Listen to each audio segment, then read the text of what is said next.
Please welcome the wonderful Paul Smith.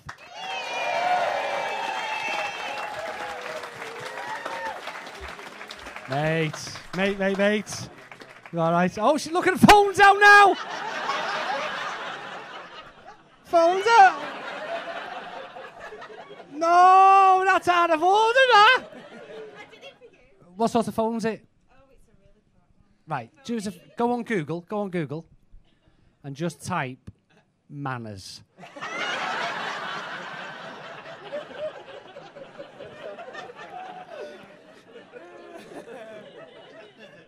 Good, have you? Yeah, good. Paul, look at that. This is the sort of people you're attracting these days. Did you ever think that your career would reach such a level that two girls shit-faced on rosé, 2 o'clock on a Saturday afternoon? Have you made people not able to sit here now? That's fucking terrible, that. We've got another 3 shows after this. That's fucking grim, that. Fucking, she's going to be a mess at about 5 o'clock. I'd say she's a mess now. I'm going to wake up next to her tomorrow. 100% going to wake up and go, ah, fuck. Fucking Zinfandel all over me bed. We've got you for a good hour, mate. We've done a few of these now, but the tours, your tours is coming to an end. You've got a couple of dates left there, but 2 more, absolutely smashing it, mate. Yeah, 2 more, and then the next one starts in May, so I've got a month to work on the next one, and then I'm away in April, and then the next one starts. So buy tickets, please. If you don't, then I'm wasting my fucking time, and I'm going to be in a lot of debt. Let's just work it out. Who's bought a ticket for the next tour? Ah, fuck.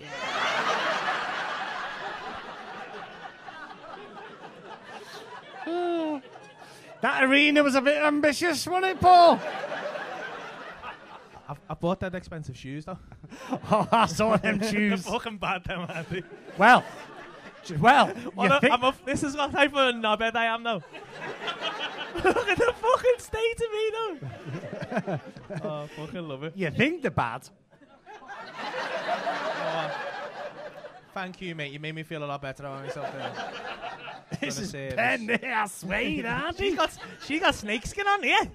They're nice, them. I like them. I want some snakeskin boots next time. That's my next purchase, I think. Front row's made an effort, mate. Front row's made an effort. Got fell from Scotland here, glasses on his head. He's dead smart, though. He's dead nice. He's not from Scotland. Oh, I'm on.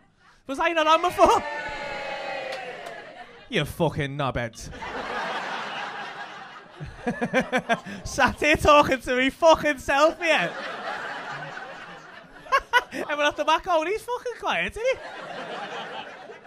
How nice is this crowd that no one said none? No one went, he's not on. That's a 2 o'clock audience. That if that was the 9:30 crowd, they'd be like, turn the fucking bacon!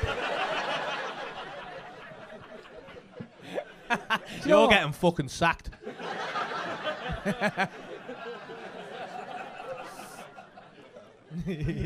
You can't sack. He's the boss. Yeah, he's the boss. I just realised. So we can't.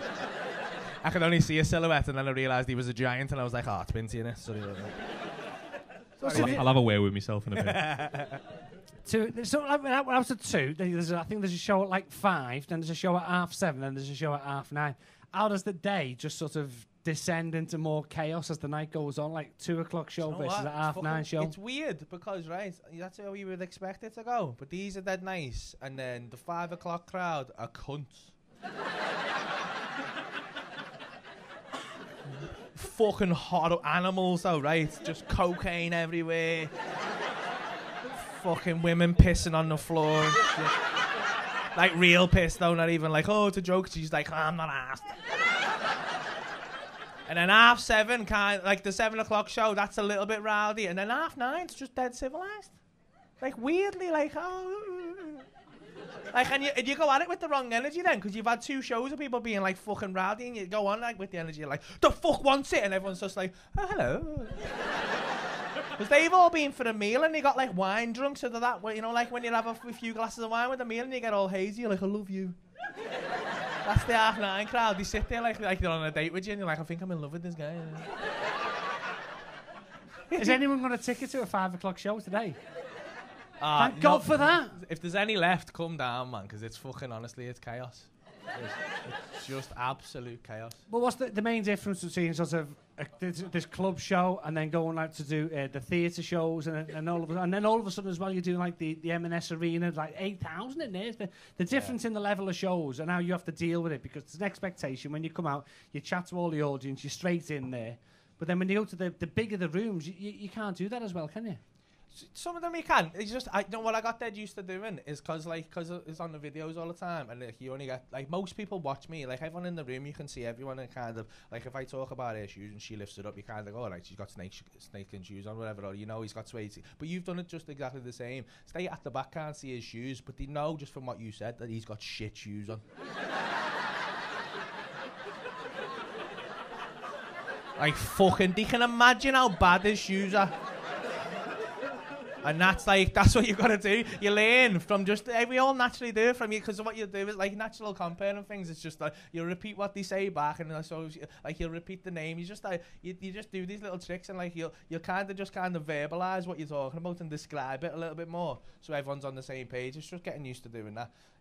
With the bigger rooms, with the arena though, it gets a lot easier because you got them big screens and the cameramen are that good. So that as soon as you start talking to anyone, they just shoot in on them. So it's actually easier than doing here because everyone can see everyone. And it's like a fucking 40-foot screen with someone's face on going. It'd be a 40-foot shot of his shit shoe, just like. he's walking home in his bare feet and just. Not asked.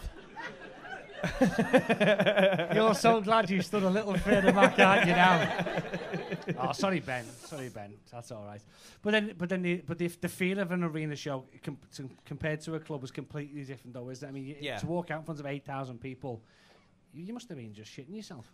Do you know what? It's like you feel these more though. Like you're in this room, like you just can all feel everyone else in here. Like it's weird. Like if this room pulls away from you, it's fucking terrifying, mate. Like as you're saying, like the 5 o'clock shows. Like sometimes, like if they get like if you say something wrong, like if you say something if you go a bit too far, because I'll go a bit too far in here. I won't take as many chances in an arena, whereas in here I'll just start talking absolute fucking shit to people. I worked out that a guy was genuinely a nonce last night, right?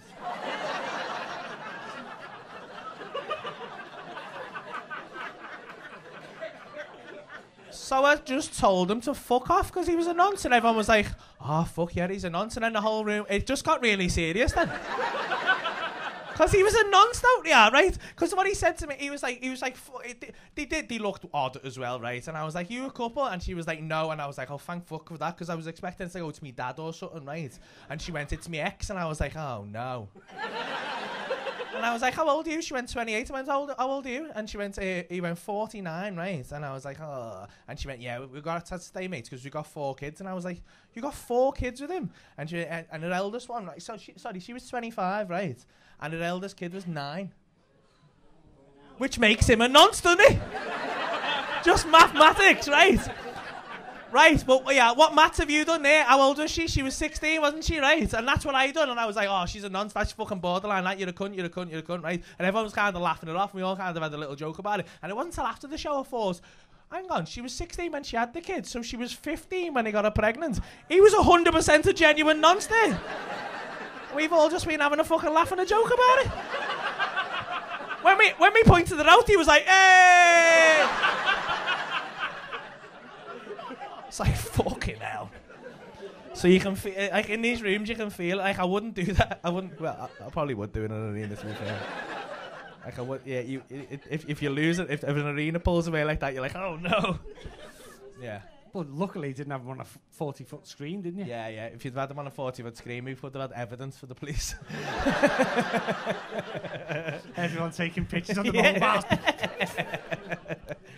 But when you come to these, I mean, one of your biggest things is that, especially what you're known for as well, is the videos. But you do get a lot of conversations with the audience. You do get stuck in. A lot of the most famous videos or the biggest hits have been where you just shred people, really. If you did it on the street, you'd be knocked out. 100%. You come in here, they're like, "Oh, I hope it's me tonight. I hope it's me." But you don't always let them sort of take charge. You're quite happy to let them have the last laugh as well, aren't you? Yeah, you've got to, like, it's do you know what? I think people misjudge what I do. Like, people do stop me in the street and like, "Oh, take the piss out of him, he's a fat cunt." Call him a fat cunt, and I'm like, No. I'm not going to stand here and call a man a fat cunt. That's mean. I don't want to be mean to someone, do you know what I mean? But I will take the piss out of his shit shoes, because that's a genuine choice. He didn't have to wear those shoes, do you know what I mean? He's looked at them this morning and gone, I'm going to put them on. That's his own decision, do you know what I mean? That's the last one.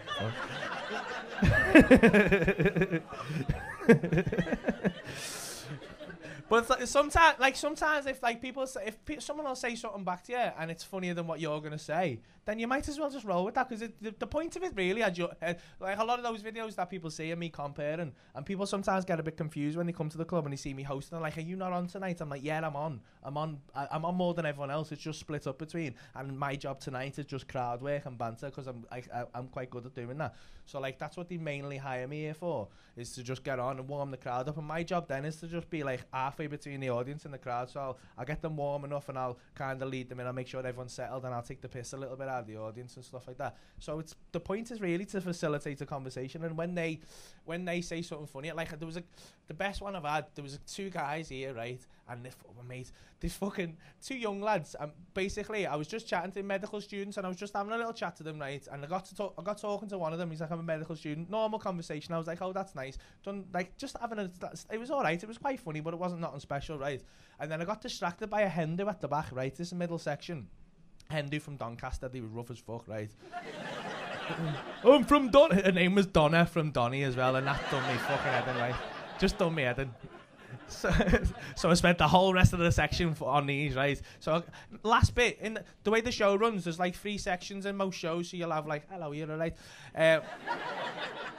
There's like 3 sections in the show, so what you'll do is you'll have like the first bit, and then you'll do a bit, and then you'll have an act on, then middle bit I'll do a bit, then I'll have an act on, then the last bit I'll do a tiny little bit, and then I'll bring the final act on because he's headlining. So I'll go on, right? And like the last bit, I just think I'll just pick up where I left off, and there's a guy there, so I thought I'll just pick up where I left off. I kind of know these aren't going to be knobheads, because you take a bit of a risk if you go to someone new, because they might be shit. So I'm like, all right. So I went, "Hey, what do you do?" And he just sat there and blankly just stared at me, didn't answer. And I was like, "You're all right, mate? What do you do? What's your name?" And he just looked at me, and I was like, "You're all right?" And he went, "I don't speak English." He's Chinese lad, right? But he'd been laughing all night, right? I could see him. I can fucking see him. I've been looking at him all night, and he just looked at me and went, "I don't speak English." And I was like, and everyone went, "Oh." And I was like, "Fuck off." And I was like, you've been laughing all night though?" And he went, "Oh." And he just leaned over and he whispered to his mate, and his mate whispered back, and he whispered something back, and his mate whispered something back, and then he went, "I pretend to laugh." And I was like, "Fuck off." And everyone was like, "Oh my God." And I was like, "What? So you've just been sat there pretending to laugh all night?" And he went, "Nah, I'm only messing, I'm a scouser." And I was like, "Oh my fucking God. You fucking done me there, you know." You can't beat that though. There's no point me trying to go, "Oh yeah, you're a scouser, aren't you?" My son's going, "No, fair play, mate. That was fucking sign, that fist bump." We've got new people here. I was just going to say, do you want to say hello, Paul? Hello. Just see where these His teeth are fucking gorgeous. See, look at these. Yes, mate. Are they black, are they? Where'd you get them from?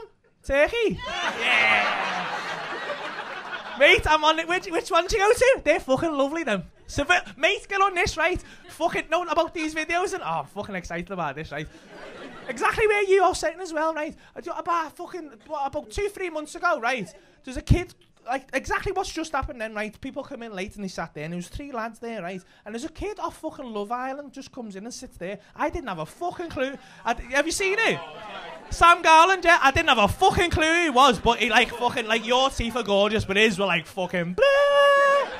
And I was like, what the? And he's just sat there with his little chest tattoos and that, like that fucking confident kid, like a little. And I was like, what the fuck are you?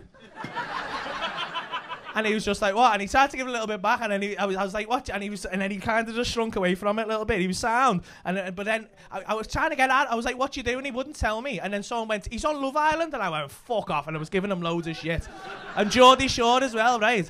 Giving him loads of shit about it, but I was going on about his turkey teeth. I was like, they're turkey teeth, them. And he was like, you done the right thing there, because you just went, yeah, they're from Turkey. Whereas he's literally, they were fucking whiter than yours, straighter than yours, and he's literally kind of going, nah, these are my real teeth, right? And I was like, fuck off, mate. They're the most perfect teeth I've ever seen in my fucking life. They're turkey teeth, them. And I was giving them loads of shit, right? And about it, I was fucking giving them loads of grief about it. And it went like, the video went online, people obviously watched it, right? But then I get a message about a month later from Seville, Smile Studio, right? Going, oh yeah, we've seen your video, think it's funny. If you ever want to come over and get some turkey teeth, we'll sort it out. So I was like, sound? I'm going to get mine done at the end of March. Fucking free, they put me up 5-star for the week. I fucking love it, you know. Getting free shit, boss. I'm going fucking full change, me, you know. My next show's called Change. I'm just going to get full fucking turkey teeth. I'm going to get a spray tan. I'm going to get a fucking chest tattoo, and then I'm going on Love Island.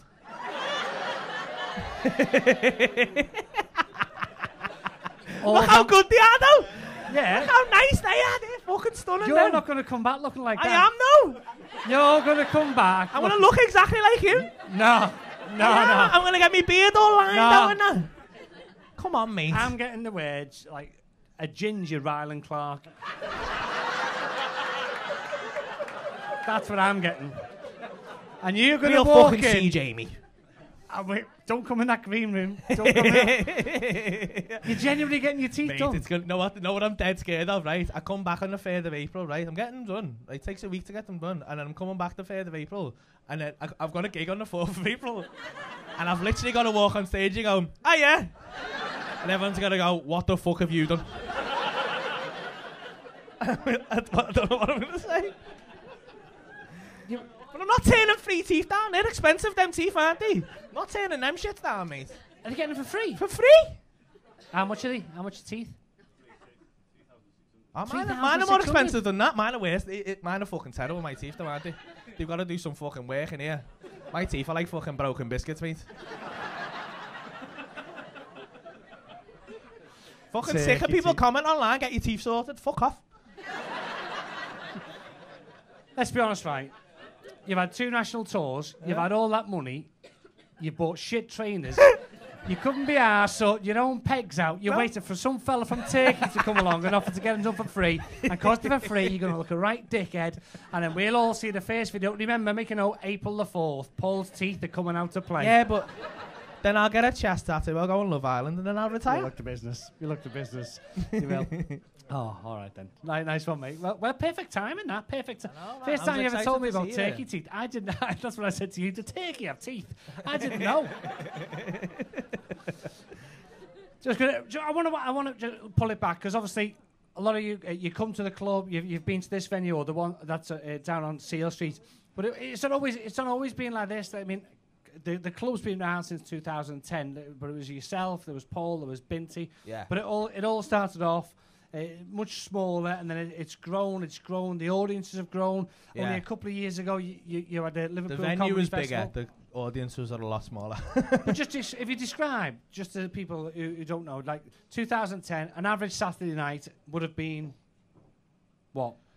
We didn't even do Saturdays. What did we do? We did start on Sundays, the new act night. So it was just us, and it was new acts. And so I'd go on, and we had like seven acts doing like 5-10 minute spots. And we used to like, it was in a like, it's called Fusion now. It's on the other side of town. It used to be called Envy, right? It's a big nightclub, and you have a stage in the middle of it and a big dance floor, right? So we used to sit people on the dance floor, and literally it's cavernous, this place. And we used to get about 30 people in around these tables, right? So it was a lot of space in there. But we fucking, cause like Binty's a bit of a showman anyway, right? So he likes to do everything properly. Doesn't matter. Like if there was 20 people in here tonight, he would still do the whole lights and fucking done and the fucking and he'd give it the whole shebang, right? He likes to give a full show. So what we used to do is, right, they used to have a smoke machine and shit, right? And at the side of the stage, he'd play Michael Bublé, Cry Me a River, so it'd be like dun dun dun dun dun, and everything would go black, right? And I'd stand at the top of these stairs, and the stairs would light up first, right? And it was fucking £3 to get in. And I'd walk down the stairs like, hey! And everyone would be like, what the fuck is going on here?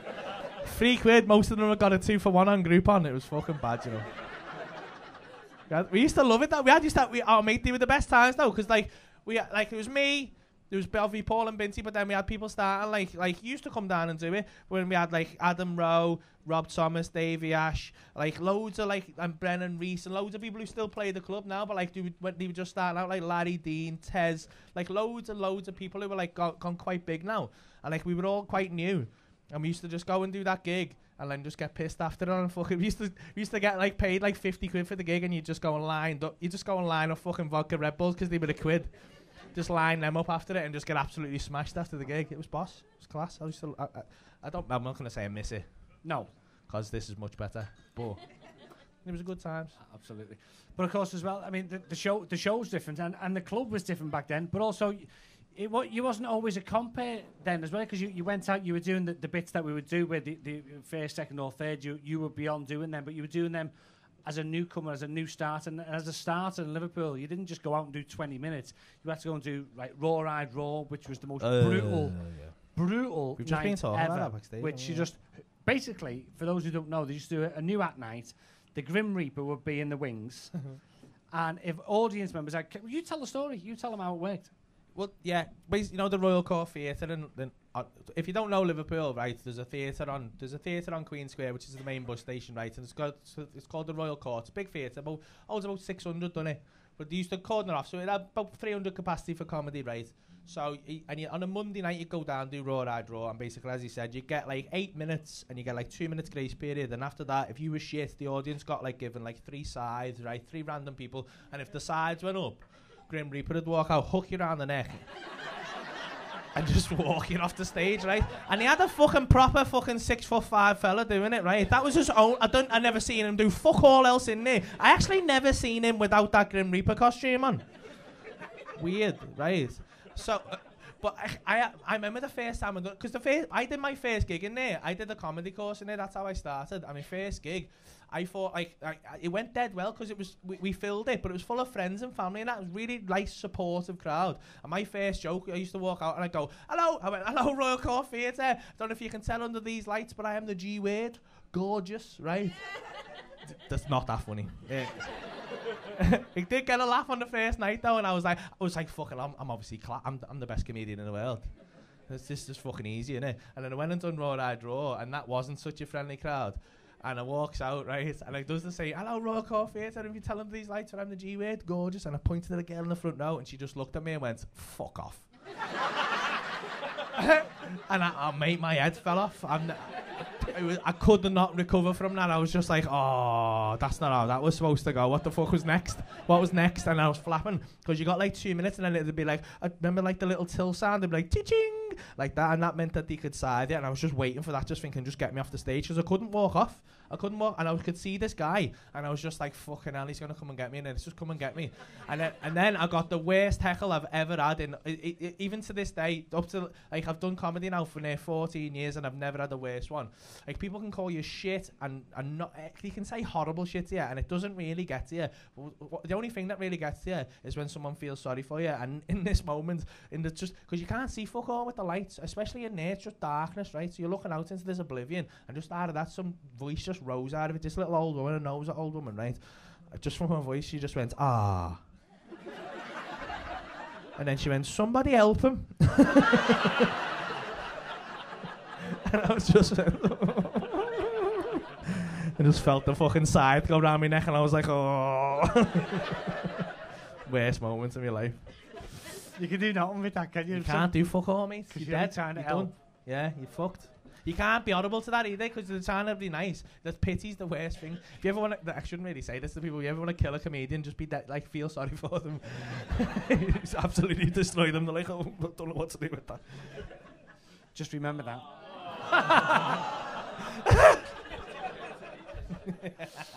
Let's talk about the videos, right?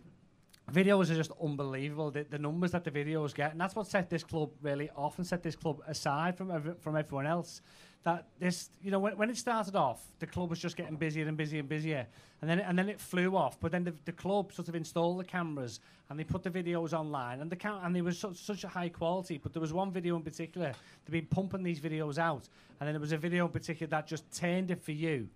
made it go big, and then you've never looked back since. So that video, if you just want to talk us through it, it was a funny video, but just happened by chance. Actually, I don't understand why it's that funny, to be honest.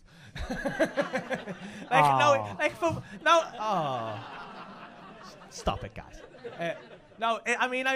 In the moment I was made up with it, and I got really excited only because, like, what happened was, they didn't have, like, they've got fixed cameras now, right? So what'll happen is, like, they're just always on, right? They're just filming, like, whenever the show's on, they'll film, right? But at the time, they had camera people in, because they weren't sure whether it was going to work, so they hired camera people. They had 2 camera people, right? But what they were doing, they would never film me, because I thought, honest to God, when he said he was going to film people, I was like, that's a fucking stupid idea. No one's going to want to watch that shit. No one's going to want to watch me chatting shit to people. Like, they're going to want to watch proper jokes, proper material. So he was like, oh yeah, fair enough. At first, so he was like, so what they used to do is they used to film the acts, and while I was on, they'd film the audience to get, like, cutaways, you know. So, like, they'd have, like, so it'd be like when you're live at the Apollo at the telly, and you, like, comedian tells a joke, and then you got someone going ha ha ha, ha like that. That audience isn't laughing at that moment, do you know what I mean? That's just cut away. And, like, in all those early videos, when you watch it, when you see, like, it'll, like, a comedian will tell a joke, and then it'll cut away, and the audience is laughing. They're not laughing at them, they're laughing at me. I just like to point that out. So that's what they would do, but then in this moment, so they'd be like, we only film on a Monday, and there'd be like 10 acts on, and I just had to go on. I do my bit at the start, like 3 sections, so I go on and do a bit at the start of each section. But seeing the acts, I have to keep it going really quick, because obviously there's so many acts on, they all got 5 minutes. They've all travelled from miles away, and I didn't really want to, like, because the audience gets tired, do you know what I mean? So I'm trying not to do too much in between. As long as the atmosphere is still there, I just carry it going. But as it comes out, this act comes off, and as it comes out, this guy stands up in the middle of the row and fucks off to the toilet. And I was thinking, because he's going to come back halfway through this fella's video, and I don't know whether he can handle that or not. Because some of them are quite new acts and stuff, and I thought, might fuck his video up, and he's travelled, and I thought, I'm going to have to stay here till he comes back. But you know yourself doing comparing. What'll happen is, like, a lot of people see the videos and they're like, oh, you say, like, you pick on people, you rip it, and you're dead quick or whatever. It's not real. It's a bit of a magic trick, because a lot of the time I'll go like, what you do? And you'll go, oh, I'll do admin, and I'll go, oh, that's nice, and I'll move on. Because, like, there's fuck all funny about admin. And the thing is, I'll get about 3 down the line, and I'll find someone funny, and then you'll never remember that I spoke to fucking Joan who did admin, do you know what I mean? It just doesn't, like, it's just a bit of a magic trick, do you know what I mean? But, like, when you've got 10 minutes to work with, you can kind of play with that and you feel all right. But when you've got, like, you don't know how long you've got, you think, if I'm pick on this guy here, if he's not fucking funny, I'm done. Do you know what I mean? It's going to be fucking weird, and then I'm going to have to bring the next act on, or I'm going to have to carry on, and it's just going to be it's going to be a bit of a shit show. So luckily I spoke to this guy, and I was like, what you do? And he went, I work at Jag, right? But his mate just went, and just give him this little look, and I'm dead good at reading body language. I've done this job for dead long, so I'm really good at reading body language. And I was like, what the why has he just looked at you like you sell drugs? And his mate went, like that. And I was like, you defo sell beak, you. And I was fucking so happy about it. And I was most happy because I thought, yes, I've got someone fucking decent. I've hit someone good in the first person. That's fucking good.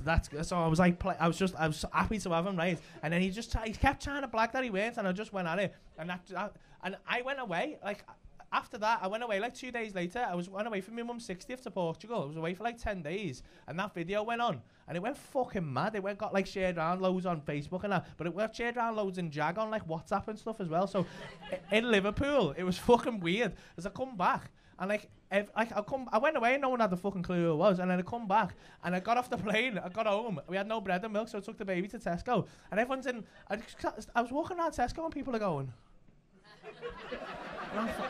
I got it was fucking uneasy, and I'm like, what the fuck's going on here?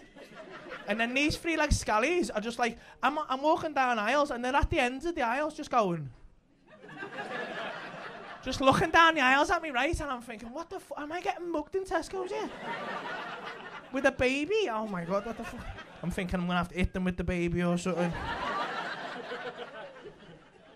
And then fucking, like, they follow me down aisles and that. And then next minute, this woman stopped me. She went, you the lad off the comedy club? And I went, oh yeah. And she went, I've seen that video. You don't know? And I went, did you? Yeah. And she went, yeah. And she went, can I have a picture? And I went, yeah. And then when she said it, about 50 people just went, I want a picture like that. And surrounded me. And I was like, what the fuck is going on here? I've got all right with that now. But at the time, I was like, it fucking freaked me out. So I got a few pictures, and I was like, because the baby was like that. And I was like, I'm going to have to go here. And I just pushed. I didn't even get bread and milk. I just fucked off out of the Tesco. Went home and she was like, where's the bread and milk? And I was like, oh, I don't know, mate, you know, just fucking 50 people surrounded me in Tesco and I didn't know what to do. Just had to leave. But the videos, for those that don't know, it's out there now. It's clear that in the world, this is ridiculous that in the world, you are like the #1 comedian with the most original content online because the amount of footage that goes out. There's no one that has been able to, because even somebody who hard. I'll fuck myself here, haven't I? I'll absolutely fucking kill myself here, haven't I? Is it at the fucking arena next year and everyone's just, there's like fucking 8,000 people going, ah. Fucking absolutely do me. But shit. In all seriousness, there's like over 200 million hits on all social medias and YouTubes, etc. And then all the views that go on there, the content that goes on there, it hasn't stopped. But then you've paved your own way to success. Some people use TV as a platform, but all the way this club's geared and works has created that. Yeah, I'm dead lucky to be honest, because like the club is just, like, as I said, they take care of all that. I'm shit at all that stuff. Like, I do my own Instagram, but even that, I'm like, fucking, I can't do Twitter or nothing like that. I don't really go on Facebook, and like, they just take care of it and they were dead confident if they started putting stuff online that it would fly, and they set up like pages up and stuff like that. I had to just share it on my own personal Facebook, and no one would have watched it. It would have been fucking terrible. So I have been quite lucky with that in that regard. Like, and it just shows you like the way the world works now. Like, I don't think like people go back 5 years. People go on live at the Apollo and then they sell a tour out, where it doesn't really work that way now. And it's the whole, like, everyone's putting stuff online now and giving stuff away, and even musicians are doing the same thing. And I think Paul, who runs the club, Binty's brother, he just kind of saw that trend and was like, okay, we're gonna give some content away and then try and sell tickets on the back of it. And it was just because he's just fascinated with marketing, and he just sees these things that, like, most people in comedy are comedians, so we're not businessmen, so we're good at making people laugh, but we're not good at that kind of thing. So yeah, I was lucky to get in here and get involved with that. Yeah, it's been lucky. But do you reckon it's because of the content of the videos, the way they are, the way you call someone like a smackhead, a drug dealer, a nonce? If you tried to go on TV and pave your way, you would never have got away with doing that type of video, whereas people like it because they don't see it. Yeah, definitely. Like, I've got asked every year, fucking Britain's Got Talent fucking pester me to go on. Like, every year for the last, like, fucking 3 years, they've been like, oh, come on, the producers love your stuff and that. I'm like, have you seen it? Have they watched any of it? And they're like, yeah. I'm like, what? Yeah, you tell me of all those videos what I could say at 8 o'clock on ITV on a Saturday night. And they were like, oh yeah, well, what the producers have suggested is you write some more BGT friendly stuff. And I was like, no. Why the fuck would I want to do that when more people watch my videos than fucking Britain's Got Talent? It's fucking makes no sense. And that's just like, more people watch more people watch our channels than like live at the Apollo now and stuff like that. It's fucking mad. Oh, Simon Cowell, I'm dying to, you know. Mate, I've had a fucking because the lad who does my tour support, Callum Oakley, right? One of my best mates in the. Did you go to the tour with him? Well, you know he was on Britain's Got Talent in 2012. Got beat by a dog, didn't he? Say that to him, it fucking hurts him, you know. Say that to him and he goes, fucking, yeah, but the dog's dead, isn't he?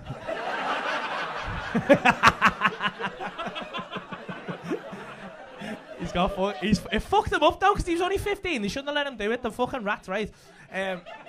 He got to the semis, he done that well, and he's good on him. He's come back and he's worked his way back up, right? I'm dying to get Callum. The only way I'll go on Britain's Got Talent is if Callum comes on with me dressed as a dog and I'm the dog handler. And we pretend he's had some kind of severe mental breakdown. And now he just thinks he's Pudsey the dog. And I will do that then. Other than that, I'm not going on it. Yeah, that'd be quite good, that. That'd be funny, that one. I'm going to ask you about your new tour. The tour's on sale, very popular. 6 people have bought tickets. Tickets are flying out, mate. Tickets are flying out. The new tour's it's called change, isn't it? The new talk's called change. There, and you have changed, but you are still yourself. Naturally, you are going to change when you have a degree of success. What? The Turkey Teeth Show. April the 4th. Yeah. Oh yeah, April the 4th. April that one. the 4th. Yeah. Is everyone just coming for that, are they? Sound. Hey, I'm just gonna send him on, you know. Just so you know, if you're looking online, it's not called the Turkey Teeth Show. It's definitely just a regular night. It might be now. Wait till the end of the day. I guarantee it'll be called the fucking Turkey Teeth Comeback. But it is a change and all that. You're bound to change, aren't you? But you're still you. You're still dead nice. You're still dead affable. I think that's what makes your video a success. That's what makes it a Saturday night success, because you are able to say hello to people. You're not, that part of you's not changed. But in terms of the people who you interact with, like John Bishop rung you up, you know, some celebrities come in the club and they're just milling around, and they come up and they want to say hello to you. So that must be like it's a weird sensation. I mean, especially John Bishop giving you a bell. That was fucking weird, like, because I got a missed call off him and I was like, what the fuck's this? And then I got a voicemail and he was like, hello, Paul, it's John Bishop. And I was like, oh, mate. And I was like, what the fuck? So I rang it back and he went, hello. And I went, all right, John. He went, I went, who's that? And I went, it's Paul. And he went, oh, I'm going to be honest with you, Paul. I'm on the bug. And I was like, he's fucking sound, dude. He's boss John Bishop, though. He's such a nice guy. Like, he is a fucking, like, because he didn't remember it, but my first gig outside Liverpool, he done with me, and I was like a new act. I went on in the middle, and I done all right, but I got heckled, and I didn't deal with it. And then he went on at the end, and he was doing like new stuff for his Edinburgh show that he was working on. So he had loads of new stuff to try, and instead of doing that, he just went, right, before it starts, who picked on the Scouse lad, right? Found this fella and fucking murdered him for about half an hour. And I always remember watching him going, how the fuck can someone do that? And I think that, like, and now I think a lot of inspiration came from that, because I was like, picking on the crowd's fucking great, isn't it? Because if you look, for example, like, just talk about John Bishop for a second. I mean, obviously, people go, Liverpool's comedians, and they always say John Bishop first, don't they? That's just, obviously, they're bound to there. But then people go, oh, he's not as funny as he used to be. But I think that's a lot to do with the likes of the BBC and ITV. Because if you see John Bishop in a room Mate, like if you this, saw him in here, he's incredible. He's unreal. In a like doing what people watch me do and what people like me do. I don't think I've seen many people do it better than John Bishop. He's fucking so fast. He's unbelievably quick, and in the room, like if he compares a gig, he's fucking class. Like, and he's, because the thing about it, like, even like him, like, you see people like Sarah Millican and stuff. Sarah Millican's amazing, but like, you see it on BBC One, and she's like, oh god, the cake and all that stuff, right? And like, it's class. Don't get me wrong. I'm not saying it's not funny. I'm not trying to slag her off in any way, because I've got a lot of respect for her. But if you see her in here, mate, she's dark as fuck.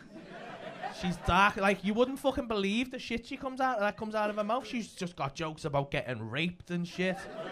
Honest to God, one of my favourite Sarah Millican jokes, she used to go, if I ever get raped just before he finishes, I will just shout, I consent.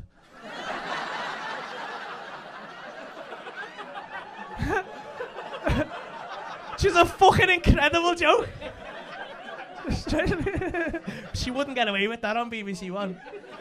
And I understand why they like tone it down, because there's the amount of money in it, and the amount of, like, their tours are like ridiculous. Do you know what I mean? Like, my tour's massive now, but their tours are like stupid. Do you know what I mean? They sell arenas all over, like Kevin Bridges. Do you know what I mean? Selling like I think Kevin Bridges sells tickets to like 1 in every 3 people in Scotland buys a ticket to see Kevin Bridges or something. It's fucking ridiculous, that. So, like, you can understand why they tone it down a little bit, but then I just don't see what I would do, because if I do material, it's always about me Willie for some reason. But it's culture. We'll talk about how it has changed, because, like, I mean, how long have I known you? Like 14 years, something like that. Yeah. And then when we said we were doing these afternoons and all that sort of stuff, and then I sent you a text, and then you sent me a text back, didn't you, saying, whose number's this? And I had to say Jamie, and you said, which one? You little prick. Anyway. And then he did the old, I've got a new phone, mate. It's like, fuck off, Paul. I did have a new phone, though. Fucking take I lost my phone. But everything's changed. Courses change. You get like, for example, like 3 years ago, used to come to the club on the bus on a Friday, Saturday night. Yeah. Outside, you used to talk to the audience. If you found out that somebody had a detached house with a garden, they were fucking ruined for an hour. Now look at Paul, parks outside, nice big shiny make, a 4-bed detached house, nice big tree in the garden. I've got a Peugeot one, mate. Me live in a flat. You have not. That's what you're talking about. Right, the first time you thought you were really big time, what was the car you bought and it didn't last more than a week? Mate. Fucking hell. Right, I fucking thought I was a millionaire, didn't I? Went and bought a fucking AMG GT63 fucking S bright blue fucking midlife crisis shiny dildo car. And you know what? It's fucking great. Like it's 0 to 60 in 3 seconds, and you know all the shit that they say to you, and it makes this sound. You're like, and you're like, fucking hell, that's incredible. It gave me a semi-on, right? And I was like, this is fucking unreal, right? So I was like, I'll have it, right? And I bought this car, stupid, and I drove it away, and I was like, this is fucking amazing. And then within about, have you ever been go-karting, right? And then you love go-karting for about 5 laps, and then you're like, this is shit now. That's what it was like. It had racing suspension, and I drove it to Cardiff, right? And I swear to God, it was like going round driving for like the first half an hour. You're like, you're like, this is fucking class. You're flying up like slip roads on motorways and that. And I hit 140 on a slip road, and I was like, and it makes you feel alive. But then fuck me, when you're on the motorway to Cardiff, and it's just got that racing suspension, and that suspension with the bucket seat you're just going. All the way to Cardiff, and you get out, and the bottom of your spine's dust, and you're like, I fucking made a mistake here. I made a mistake. I want my Peugeot 108 back. So I swapped. I had to get rid of it. I couldn't drive it anymore, and it was fucking stupid. And I couldn't get the kids in the back of it. Fucking pathetic. I don't know what the fuck I was thinking. So I swapped it for the S-Class, which is still a beautiful car, but yeah, it's like driving a couch now. I'm like, it's like steering a ship. You're like, whoa. It's great. As you go down the corner, the seats go, oh. They hold you. It's like they connect and they go, oh, you're okay. You know, like it's fucking boss. I love it. I realised now. Yeah, I think you got to make these mistakes. Like I had that moment when I thought, you know what, I can buy a fucking racing car, and then I realised now I'm too old for that shit already. And like I prefer comfort. I'm a comfort kind of guy. I like to be comfortable. I got my iPad, mate. I've got 7 iPads. I bought loads of iPads only because the kids keep fucking breaking them on me. I got an iPad and I got the little pencil thing. Yeah. I bought new pans. And Did you notice there was a time from getting the tour sold out, getting money, and becoming more attractive to the opposite sex? Did that happen?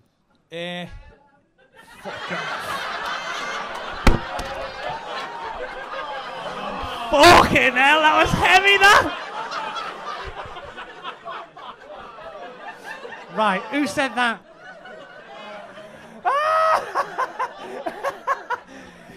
Remember what we were talking about before? If they say something funny, you gotta just fucking leave. That's it. No, that does deserve a round of applause. You've probably done it there. I'm laughing now, but tonight I'm like. Wait till you get your teeth. I know, yeah. Wait till you get. Then we'll fucking see, mate. Tell you what, this crowd's warming up, aren't they? They're heckling mad. It's getting close to 5 o'clock, yeah. Must be. They're all far we've got. Do you know one of the things, and I touched on it earlier on before, that makes you, that is part of your success, is how affable you are. I think it's how people can relate to you, is that big part of when you're doing your actual tour shows or just doing normal stand-up, not comparing, is how much of your family sort of life you talk about, especially your children. And then people go, oh yeah, so Paul's a dad, he can be a bit sort of, getting stuck in, but then there's a softer side. And there was a moment at the arena, wasn't there, when you mentioned your son. And because everyone knew the backstory of George. We're going to get another fucking Ari. And then, but then, I think that's typical of Liverpool as well. Honestly, though, that's what killed me at the fucking... It made me fucking cry on this fucking stage, a prick. Because, right, my eldest lad, he's autistic, right? And I talk about him a lot on stage because I feel like he's a fucking big part of my life and he does fucking mad stuff and he's a cunt. So... And people don't think you should be able to say that about a kid with special needs, but I can because he's mine and he's a cunt and he fucking bites me all the time. So I can call him a cunt. But I've got like, he does mad stuff and he's just he's such a funny kid, and I've got so many stories about him that I talk about him on stage. And like, there was a part in last year's show and I just go, just for the next, because it was just, it needed to be established for the story that he was autistic. So just for the story to move on, my eldest son, his name's George, he's 6, so he's 6, he's non-verbal and he's autistic, right? And it wasn't even a stopping point in the show, right? It was just, I'd just carry on through it, because like, I'd give loads of tickets away to his school. He's in like a special school, so I'd give loads of tickets to the school for like, so they could raffle them off and that. And then I'd give like there was loads of parents of kids with autism really connect with those videos, so they'd all, loads of parents dotted around the room like that. So as I said his name, it got a massive cheer, and I just went oh. And it just made me there was a fucking, but it was it sounds like a nice thing, but that's a fucking horrible moment when you're on stage in front of fucking 8,000 people and you're like, because with those shows, like, you're telling a story, but like you're telling a story and you're a bit nervous in the moment, so you're like, okay, this story's just coming out, it's just coming out. And then when that happened, it just fucking stopped my brain just went blank, and there was a second when I was like, I'm not gonna start talking again here. I'm just gonna start crying on stage in front of 8,000 people. And in my brain I was like, just start, don't you fucking cry on the stage, Paul. You're on a fucking 40-foot telly screen, you tit. And then the show just carried on again, and my brain just went, don't be a dickhead, and just carried on. So, and like, I watched it back, and it's a flicker, but to me it felt like a fucking lifetime. It was horrible. It's one of the worst things that's ever happened to me on stage. So don't do it again, please. But there is, and I'll talk about the different cities you perform in. Obviously, Liverpool is always going to be the main one because that's where you're from and that's where it all started. But then other cities you've proved equally as popular. Liverpool gets behind anyone that's good. But then, like, Newcastle has been amazing on the tour, and there's a similarity in the North East, Scotland, Ireland, Manchester, massive in Manchester, yeah. Loads of the north, even along the south coast, it's huge. It's gone big everywhere, to be honest. The maddest is the North East, like Newcastle. We did as many tickets in Newcastle as Liverpool last year. But this year, there's a little place called Billingham. Right, it's just outside. There's nothing there. I don't understand how this has happened. There's literally nothing in this town. It's fucking run down. It's full of like normal people. Do you know what I mean? But there's a little theatre there that holds like 480 people. Right, it's a lovely little place. Right, so I went there and I'd done a show and it just sold out. So we were like, okay, we'll do another one, and we've done it again this year. It's sold fucking 8 shows. We've sold like fucking 5,000 tickets in a town that has a population of about 7,000 people. And I don't understand how it's happened. Like, literally everyone from that town is coming, and it's a fucking weird place, you know. I stayed there for like 3 days last time in the end, and mate, I fucking love it there because I went to a boxing club there because I was like, I'll get some exercise while I'm here, and like the local lad said, do you want to come down and do some training? I went, yeah. Turns up, and it's just full of these gypsies, right? And I'm not, like, they were like, yeah, and he was like, oh, these are all gypsies, these, right? And I was like, okay, they're all invested in that, doing boxing training. They fucking love me, right? So they get me in headlocks and shit, right? And I'm like, they were fucking massive, a lot of them, like fucking 17 Tyson Furies, and I was like, oh, just fucking bulldogs running around everywhere and that. And I was like, what the fuck am I in here, right? They were trying to give me dogs and shit, right? And I was like, I'm alright for the dog. And he was like, have a dog, get a picture with the dog. Go on my Instagram, you'll see pictures of me with the dogs and that. I was like, okay, yeah. And then some guy comes in, right, and he was like, oh, and he went, does anyone need anything? And I was like, who's that? And he was like, oh, yeah, do you need anything? And I was like, what do you mean? He went, anything? I went, what do you mean? He went, you'll just go and get your stuff. And I was like, what do you mean? And he went, like, what, anything? And he went, I went, like what? And he went, do you want like a telly or something? And I was like, where are you going? What do you mean? And he went, I was going to get a telly from Argos. And I was like, are you robbing tellies? And he went, yeah. Like that. And I was like, how the fuck do you even rob a telly from Argos? Everything's in the back. And he was like, nah, no, they have the ones on the wall. I've got a screwdriver. And I was like, fucking hell. Funny, mate. You mentioned Tyson Fury there. And it was only a couple of weeks ago. He fights tonight, doesn't he? But from Tyson's his camp, there was a picture of him that one of the lads took, and he sat there just watching a video of you on stage here, like laughing his head off, and he's there, and his manager's and he's actually watching it on his phone. Yeah, he was sat there having his breakfast, watching my videos, and I was like, "Fuck it, yeah, it's mad." blew my head off. I was like, sick that. And then, but his manager messaged him, was like, can you get over to Vegas? And I was like, oh, I can't, man. And because he was like, because he'd come and we'll sort you the after party house. And I was like, oh, I can't get over. Because we had, like, all these were sold out. I know I should have fucked yous off and gone, shouldn't I? Fucking unattractive, am I? Fucking rats. I mean, in fucking Vegas now. I never thought he couldn't go because we were doing this. I forgot. That's what it was. It all sold out, and I was like, oh no, I can't let everyone down. But then it's all like, that's gonna stick. There's weird sort of like little like interactions with celebrities now, because there was a moment with Tim Roth as well, wasn't it? I mean, Tim Roth, like Reservoir Dogs, was he like Mr. Orange or something? Fucking bizarre? done my Tin head, Star. But there was a. They say never meet your heroes, don't they, Jamie? Right? And do you know, we all know who Tim Roth is, Pulp Fiction. We don't know what it is. He's a fucking. He's in iconic films like Pulp Fiction and stuff like that. And he's in a series called Tin Star. And the 3rd season's getting filmed in Liverpool. And the producer and the director, again, I've watched some of my stuff because they're like local. So they came down here one night and they wanted me, right, to be me in the show, to be in the background of the Vines pub on Lime Street, and I'm doing a show, and Tim Roth comes in pissed, right, and starts heckling me, and we have like this improvised scene, and I was like, fucking fantastic. I will definitely do that, but I couldn't do it because I was away, and it didn't pan out. That I couldn't make it work, and it just didn't work, right. But then they get back on me, and they were like, they needed this. They were like, right, we need the echo vendor. Like, this is the opening scene of the show. Would you play an echo vendor? Because again, it's an improvised scene, and we prefer to have comedians for like improvised stuff. And I was like, sound, yeah. He said, basically, opening scene of the show. Tim Roth's walking down the road. You're selling the echo. We have a little bit of an interaction. And I was like, sound, yeah, I'll do that. So I'm like, fucking. So I goes down, mate. I was giddy, right? Because I get down to the adult trailers everywhere. I had my own little trailer, like with my name on it, and I was like, Instagramming and that, like, fucking hashtag made it. And then they go to costume and that, and they put this like Echo t-shirt on me and shit like that.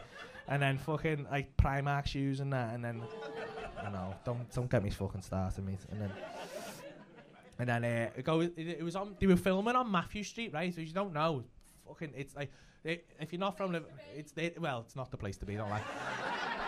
It's a tourist attraction for like fans of the Beatles and stuff like that. It's always rammed, no matter what time. It's full of bars. It's always chocker, right? And so we goes down, and they hadn't cleared it out. It was like still full of normal people. They hadn't closed the road or nothing. They just hidden the cameras, so they had real people all over the place, right? And they set me up on this stand, and they were like, right, you just start giving the echo. You start giving the echo away. And Tim will start walking down, and then he'll say something to you and just react to what he says. And I was like, what do you mean? And he went, I went, you don't give the echo away, you have to sell it. Like, that's not realistic. And he was like, what do you mean? I was like, well, people, like, echo vendors go, echo! Come and get the echo! And just shout echo, and he was like, do the echo. I was like, yeah, and he went, all right, do that then. So I'm on fucking Matthew Street going, echo! Come and get the echo! Fucking scared the shit out of me.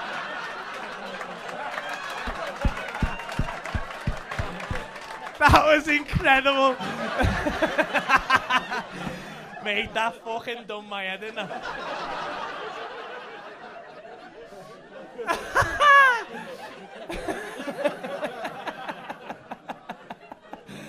fucking killed me. Honestly, fucking my brain just went, whoa.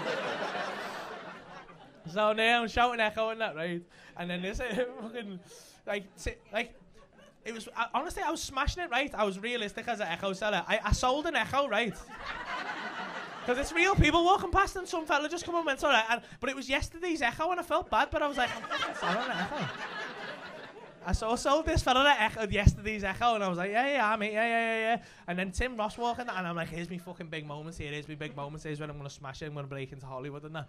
And I have this big, so I don't even know what he's gonna say. So I'm like, well, I'm trying not to overthink it, because like you don't want to be overthinking it in the moment. You know what I mean? You don't want to be like trying to prepare, because you'll just panic and say something wrong. Do you know what I mean? So I was just like, Paul, just react to whatever he says. We'll have some banter. It'll be funny.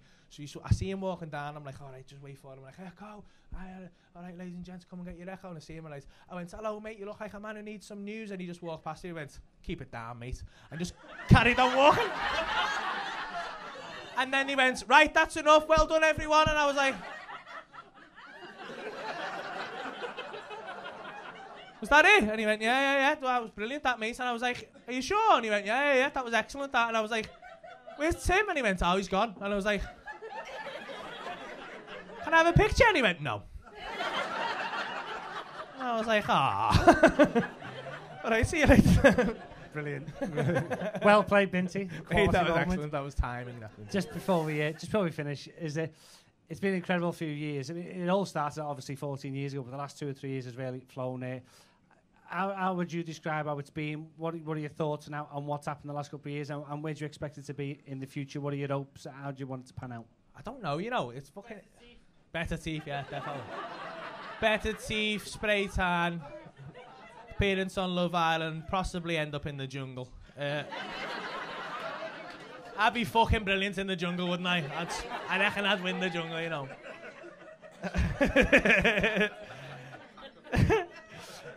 Honestly, I don't know though. I'm just honest. I know this sounds like a shitty thing to say, but I was like, before this all kicked off, I was genuinely just. This is what I've always wanted to do, is like have a comedy club to host. I love it, and like it was just it, and like being able to tour on the back of that's amazing. But like even if that goes away and everyone like, I end up back here where I started, just hosting this place, it'd be fucking incredible. So like I just hope the club survives and everyone keeps coming down, because like. It's literally the best. The tour and all that. I try my absolute best to do a good show for everyone, and I think everyone who comes to see the tour will have a good time and they have a good night and enjoy the show. But like, this is the best place in the world to watch comedy. This room, it really is. And you see the best acts in the world. She's fucking gone already. She's like.